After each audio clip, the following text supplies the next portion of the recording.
just a generalized Fourier series, right? Those VNs, yeah, they could be trigonometric functions, but they may be something else, right? Solutions to our Sturm-Liouville problem, right? Let me say something in general now, okay? Which is that if we have Vn, okay, and they're an orthonormal set, okay, in L2 of AB, like our eigenfunctions will be, okay,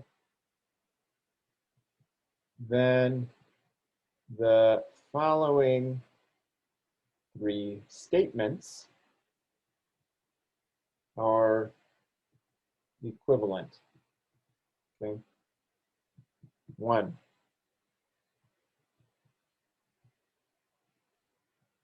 the inner product of F with Vn equaling 0 for any n, okay, implies that F is equivalent to 0 almost everywhere, okay? The second thing that we can say, if we can say the first, is that for each F in L2AB, F is equal to the sum n equals 1 up to infinity, F Vn, Vn, okay?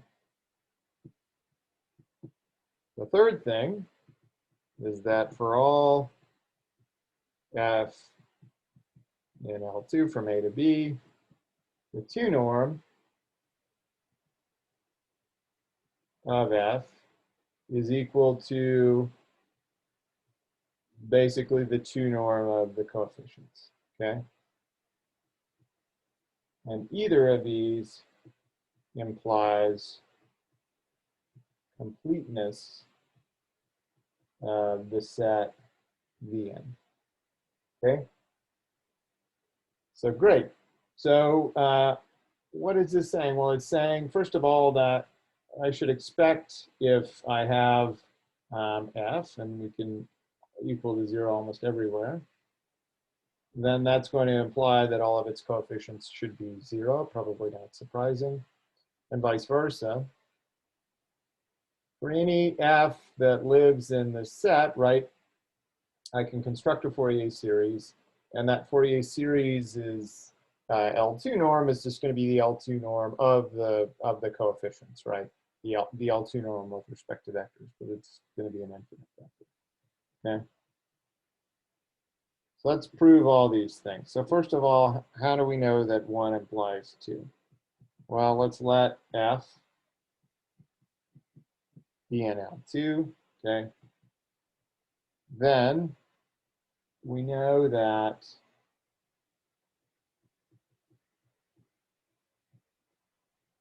by assumption, its Fourier series converges, okay?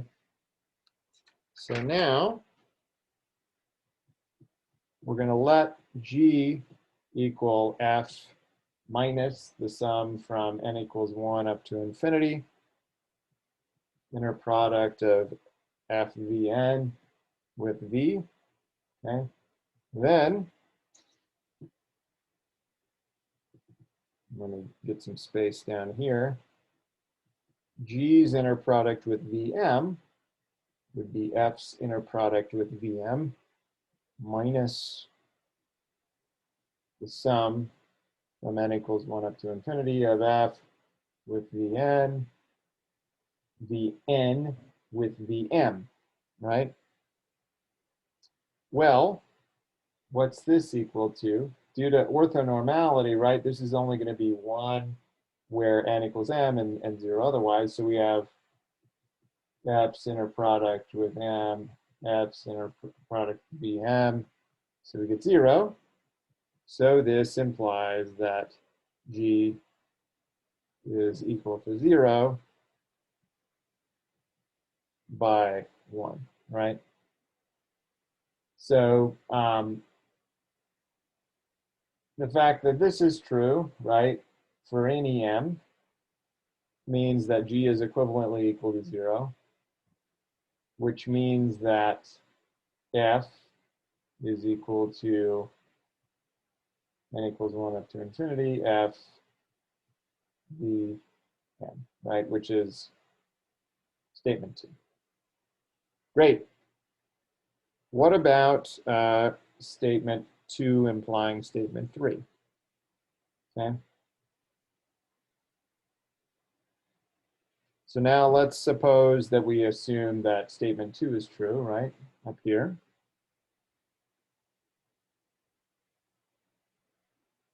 Well then,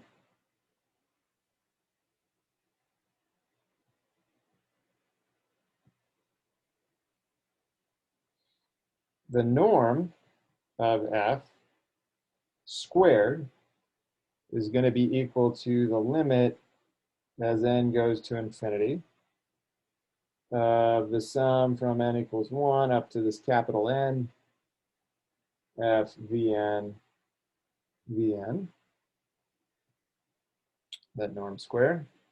This is equal to the limit as n goes to infinity of the sum from n equals 1 up to n f vn squared, right? Essentially because the only terms in this series that are not going to be 0 when we take inner products are going to be the pairings of vn up with themselves, right? Because the L2 norm squared is just going to be the L2 inner product of this with itself.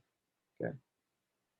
So so immediately we get a result. So we get this is the sum from n equals 1 up to infinity of f vn squared. Okay. So statement 3 checks out, given that we know statement 2. How do we know that statement 3 implies statement 1? That will close the loop now. Well, now let's suppose, right, that the L2 norm squared of f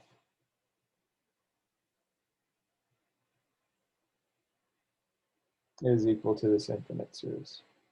Okay. Well, then, if the inner product of f of vn is equal to 0, for n equal 1, 2, all the way up to infinity, then we'd immediately know that the inner product of f is equal to 0, right? Because everything in this series would be 0. So that implies that f is 0, okay, because its norm is 0, except on a set of measure 0, right? And in the same way, we can say that, well, if f is, let's say if f, if f is 0 everywhere, then this thing, right, is going to be 0. So the only way that can be true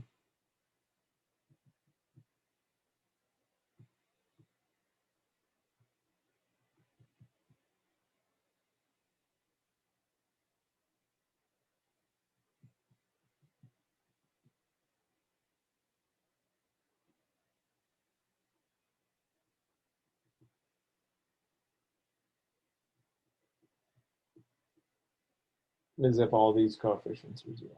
Okay.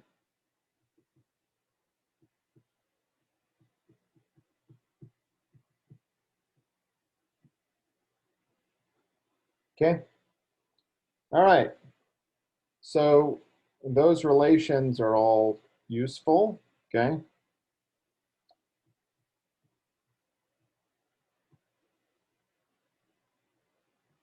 We can also then write down a lemma, okay, where essentially we let f be an L2 function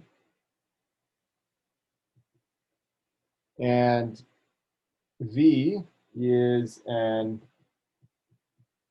orthonormal set in L2 AB, okay? Then the sum, n equals 1 up to infinity, of f vn vn, okay, is convergent in L2, okay, and the sum, or the norm, excuse me,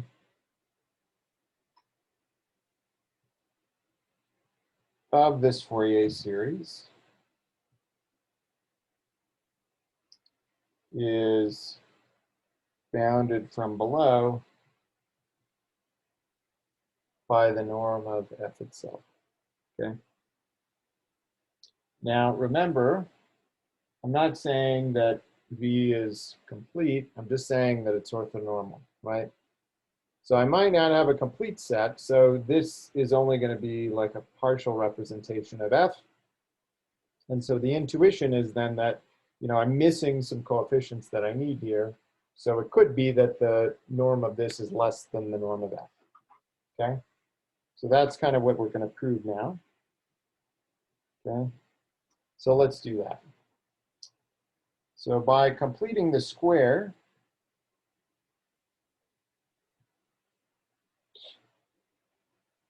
one can show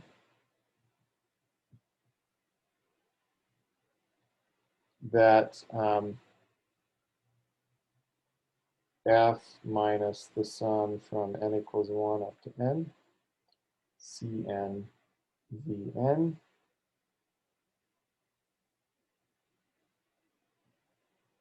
two norms squared, is minimized by taking Cn is equal to Vn f, okay?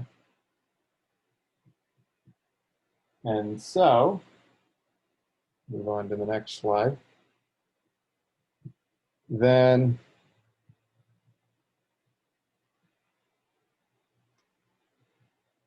this thing I'll call En,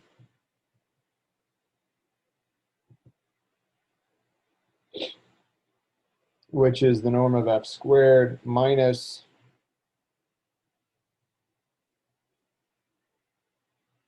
the sum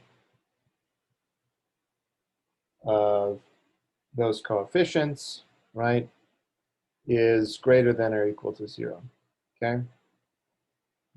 This is what's called Bessel's inequality.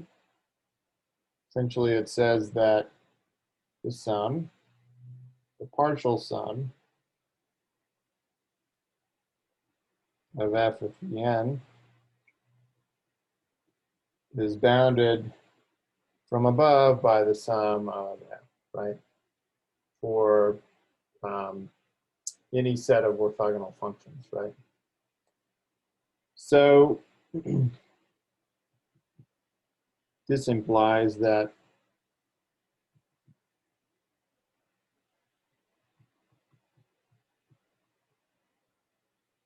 in the limit as n goes to infinity, right, this converges. In other words, it is a Cauchy sequence, okay? And the last thing we can say is that the sum from n equals 1 up to q, this partial Fourier series, right, minus n equal 1 up to p, f, vn, vn, norm squared is equal to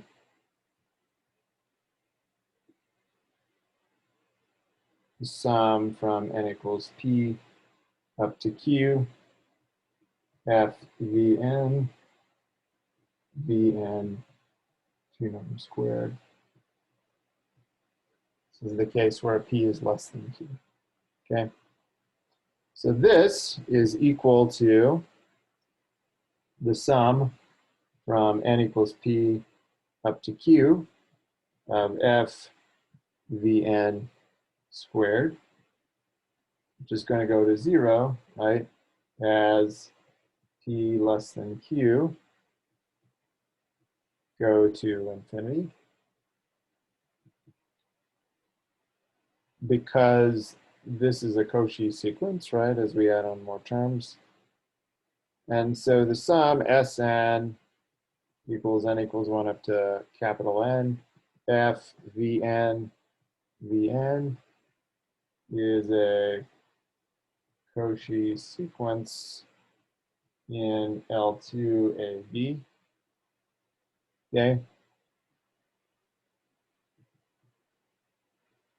And so overall, this shows that completeness of L2 implies that n equal 1 up to infinity, f vn vn is itself a function of L2. Okay? So these are useful notions of convergence. They tell us something about the series that we can construct in general. Okay? If I have a function whose Fourier series is just all 0 coefficients, then I know that that function will be 0 almost everywhere. It may have, non-zero values on a set of measures 0. Moreover, this Fourier series that I construct, as long as I have a complete orthonormal set, will always converge in L2.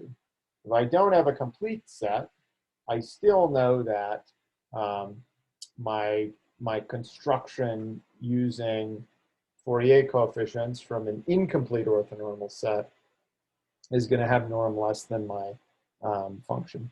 Okay, so that can be useful for approximations that you might use with incomplete Fourier series that you would use for numerics, for instance. Okay, so we've talked some about Sturm-Liouville theory. We've talked about complete orthonormal sets. Okay, I'll just name this relation Parseval's identity, okay, that we've talked about before,